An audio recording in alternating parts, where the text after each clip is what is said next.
Nos anos 90, São Paulo era um caldeirão de culturas e emoções. O Parque do Ibirapuera, um dos maiores e mais icônicos da cidade, atraía visitantes de todas as idades. As famílias passeavam, os jovens se reuniam para praticar esportes e a natureza proporcionava um respiro na correria urbana. Mas sob essa fachada pacífica, um perigo oculto aguardava, pronto para atacar. O medo e o sobrenatural se entrelaçam. O maníaco do parque não é apenas um nome associado a crimes brutais. Sua história também envolve legados de feitiçaria e sombras ancestrais.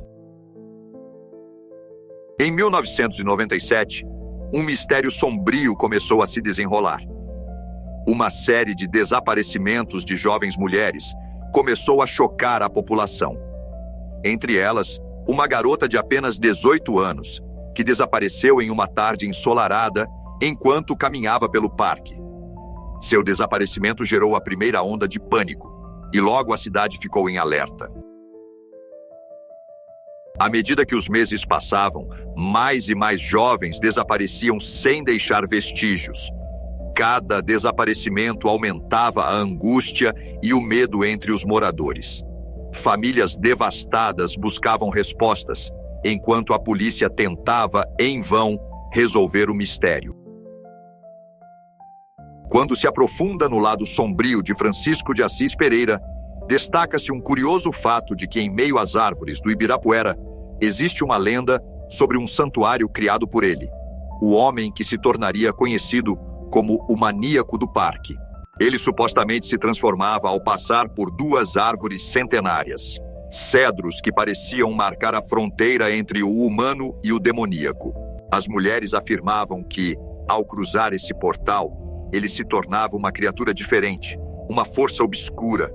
Seus olhos ficavam avermelhados como o fogo do inferno, como se de fato algo ou alguém tomasse conta do seu corpo.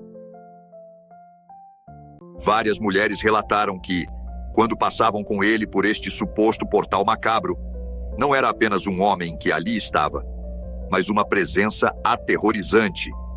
A transformação era tão intensa que os investigadores falavam em uma força maligna que tomava conta dele. Ele não era apenas um homem comum, era um psicopata que, ao que tudo indica, tinha uma personalidade dual. O mesmo indivíduo que seduzia as mulheres era capaz de se transformar em um verdadeiro monstro. Seria essa uma personalidade paralela ou, de fato, uma possessão? Essa ideia de uma força sobrenatural levanta a possibilidade de que a violência que ele cometeu não era apenas fruto de sua mente, mas algo mais profundo que o conectava a um legado sombrio. Enquanto nas raízes da escuridão, para entender o que levou um homem a se tornar o maníaco do parque, precisamos voltar no tempo, até seu avô. Ele era conhecido como um feiticeiro temido e respeitado, cujos poderes eram ditos provir de rituais ancestrais e uma conexão profunda com o sobrenatural. As lendas sobre ele permeavam a vizinhança, sussurradas com reverência e medo. Os habitantes acreditavam que ele tinha a capacidade de invocar espíritos e manipular energias. Alguns vinham a ele em busca de proteção ou cura, enquanto outros se afastavam, temendo sua influência. As histórias de seu avô eram frequentemente entrelaçadas com relatos de pessoas que desapareceram nas proximidades de sua casa, envolvendo a família em um manto de mistério e terror.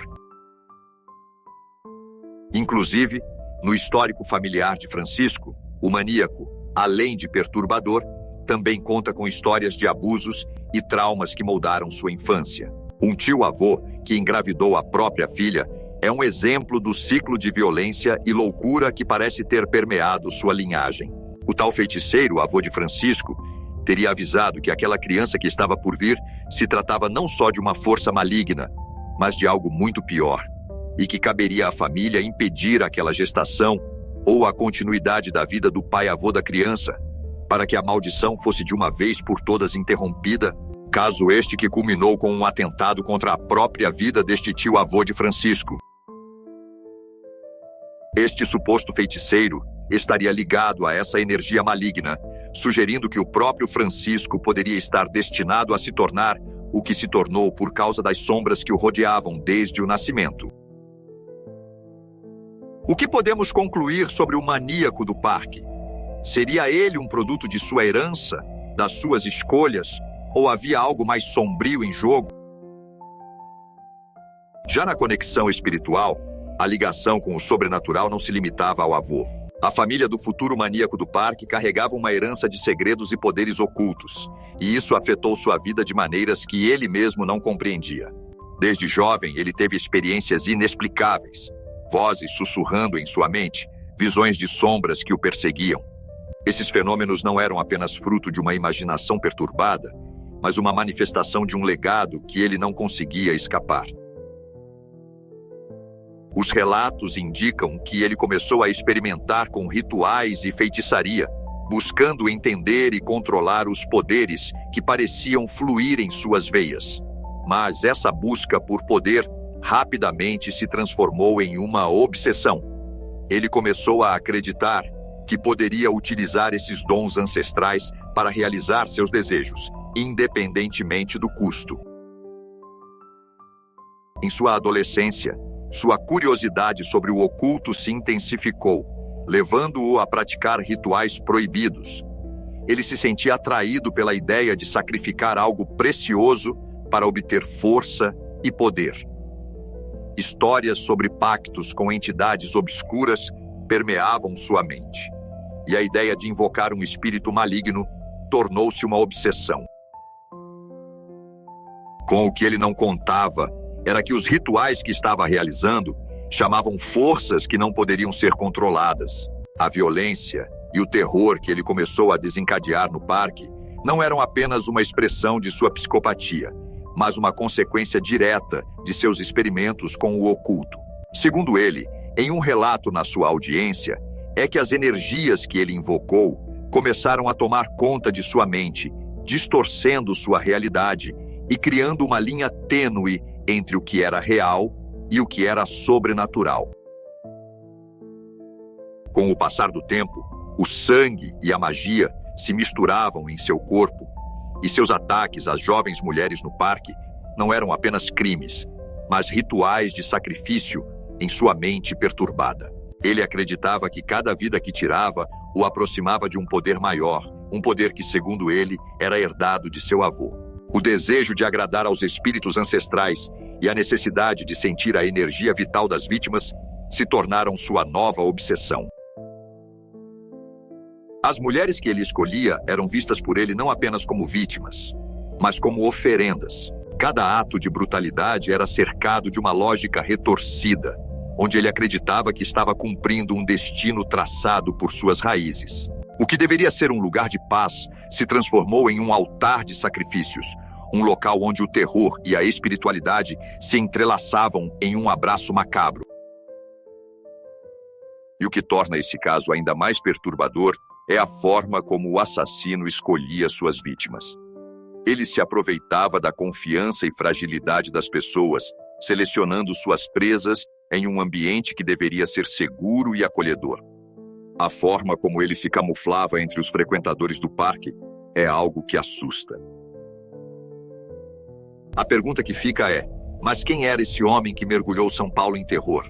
As investigações revelaram um perfil perturbador e complexo. O maníaco do parque, que se tornaria conhecido como o Monstro do Ibirapuera, era um ex-patinador, alguém que uma vez deveria ser uma pessoa normal, de círculo social comum, mas que havia sucumbido a seus próprios demônios.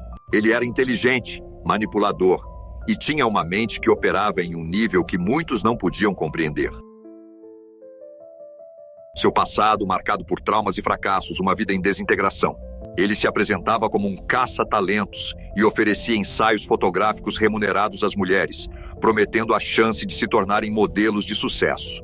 À medida que a investigação progredia, a polícia descobria que ele usava sua sedução e propostas de trabalho para manipular suas vítimas, atraindo-as para uma armadilha mortal, em meio a uma mata quase inacessível dentro do Parque Ibirapuera. Com cada novo desaparecimento, a polícia intensificou as buscas. A cidade se uniu em vigilância, criando grupos de patrulha que percorriam as áreas do parque à noite, na esperança de capturar o responsável por esses crimes horrendos. O medo era palpável e a desconfiança se espalhava como um incêndio. Acaçada por Francisco pelas autoridades, em um esforço desesperado para identificar o responsável, a polícia começou a coletar depoimentos de mulheres que conseguiram escapar do ataque do maníaco. Essas sobreviventes, com coragem admirável, forneceram detalhes que ajudaram a construir um perfil do criminoso. Elas descreveram o comportamento sedutor e a manipulação psicológica que usava para ganhar sua confiança. Em um relato, uma de suas vítimas diz: "Eu estava tão assustada, ele parecia tão normal, tão gentil no início, mas assim que percebi que ele não era quem dizia ser, foi tarde demais. Fui capaz de escapar, mas muitas outras não tiveram essa sorte." As histórias dessas mulheres eram semelhantes, mas cada uma delas carregava seu próprio peso de dor e trauma. Elas se uniram, formando um grupo de apoio, determinado a superar a experiência e ajudar umas às outras a se curar. Mas o terror continuava. E assim, após meses de uma caçada intensa, o cerco começou a se fechar. Em 1998, a polícia finalmente prendeu o homem que aterrorizava o parque. As evidências eram contundentes. Fios de cabelo, manchas de sangue e testemunhos de sobreviventes levaram à sua captura. A população, que vivia com medo, respirou aliviada ao saber que o monstro estava atrás das grades. Antes de concluirmos a história, para você que está assistindo este vídeo e está interessado em saber mais sobre a história de Francisco de Assis Pereira, clique no link na descrição e você será levado ao site da Amazon, onde terá à sua disposição a compra do livro Francisco de Assis, o Maníaco do Parque, de Ulysses Campbell, e irá se deparar com infinidades de detalhes sobre o caso e entrevistas exclusivas. Continuando a história, a captura do maníaco do parque trouxe um alívio temporário, mas as marcas deixadas em São Paulo e nas vidas das vítimas foram profundas.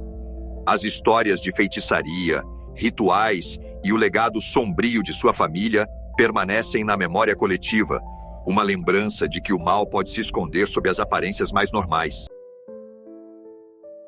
Essa combinação de psicologia, espiritualidade e tradição familiar traz uma nova perspectiva sobre a natureza do crime. Não é apenas uma mente doente, mas um contexto cultural e familiar que moldou suas ações. Isso nos faz refletir sobre a influência que a herança e o passado têm sobre nós. O caso do maníaco do parque deixou cicatrizes profundas na sociedade, um lembrete de que o mal pode se esconder sob a superfície mais tranquila. Após o julgamento, muitas vítimas foram capazes de encontrar algum tipo de closure, mas o custo foi alto.